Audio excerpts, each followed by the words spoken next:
I'm going to be honest with you guys. I know, alhamdulillah, you guys aren't going to mind my brutal honesty. One of the things that's concerned me as I came here, and every nation has its concerns, every country has its concerns, and we have some universal concerns, but something unique that I found here, that I haven't seen in many other places, and it may be a phenomenon in the entire region, is that you guys are obsessed with over-the-top, super luxurious brands.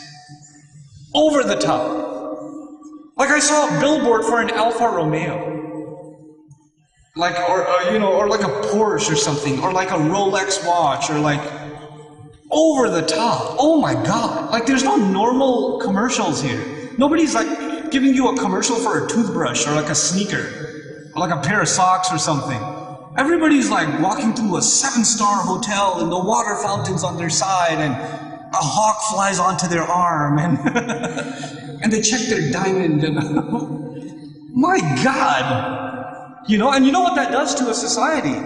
You become obsessed with elite brands. You become obsessed with the brand of watch you're wearing, or the brand of shoes, or maybe even the brand of jilbab. I don't know, the brand of hijab, or where when you're shopping in the mall, which is supposed to be like a national sport, I think, right? So if you're shopping in the mall, make sure you go to the most expensive store and buy like the smallest thing, but get the biggest bag, so you look like you're worth something. Like flaunting the bag. Like, I got an Armani bag, I gotta put in your face before it. You know what this does? This creates an artificial, like fake society. And it creates these standards that nobody can live up to. Nobody actually looks like those commercials, by the way. That's not real.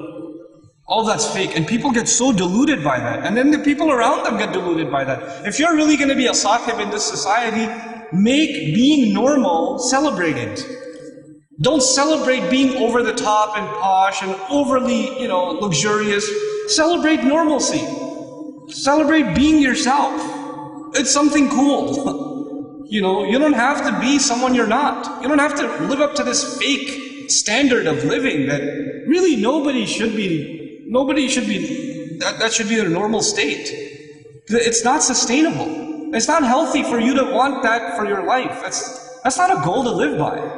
And by the way, if that's your goal, like you're always going to be smiling and like checking your brand name watch, and then flipping on the giant screen TV, and overlooking the balcony of this amazing hotel, jump into the swimming pool and all of that.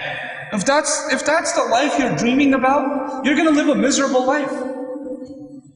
Maybe you'll get those things, and people who get those things are still miserable. Some of the richest counties in the United States have the highest suicide rates. They have everything. They have everything, and they have the highest suicide rates. How many like platinum musicians, artists from the United States, Hollywood actors are dying of drug overdoses? They're so depressed with reality that they want to drug themselves up so they don't have to face reality. And they're killing themselves over it.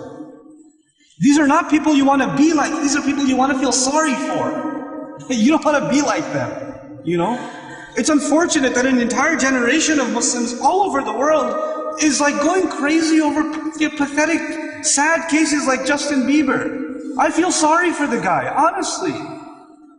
Honestly, I feel sorry for him. He's a kid. And they've set him up to, they've put this like crazy world around him, and people are like crying and like having spiritual experiences when he walks by and stuff. Like, why? Why? This is part of being sahib, being responsible citizens to your people. Setting a standard for what you should live up to. When you start not being so deluded by fashion, deluded by brands, and so deluded by the next material thing. Oh, I only have an iPhone 4, I can't be your friend. You have an iPhone 5. You can't be like that. Don't stand in line like 300 people outside the Apple store when the iPhone 5S comes out. Don't be one of those people. It's okay. You will be able to, I promise you, oxygen will still be available. You'll still be able to breathe and live your life if you're not the first one to have it. And about the people who buy it, guess what? They don't keep it in their pocket. They put it in front of them in the musalla, Allahu Akbar. So the guy next to him, 5S. Sami Allahu liman hamida. Like, come on. You know?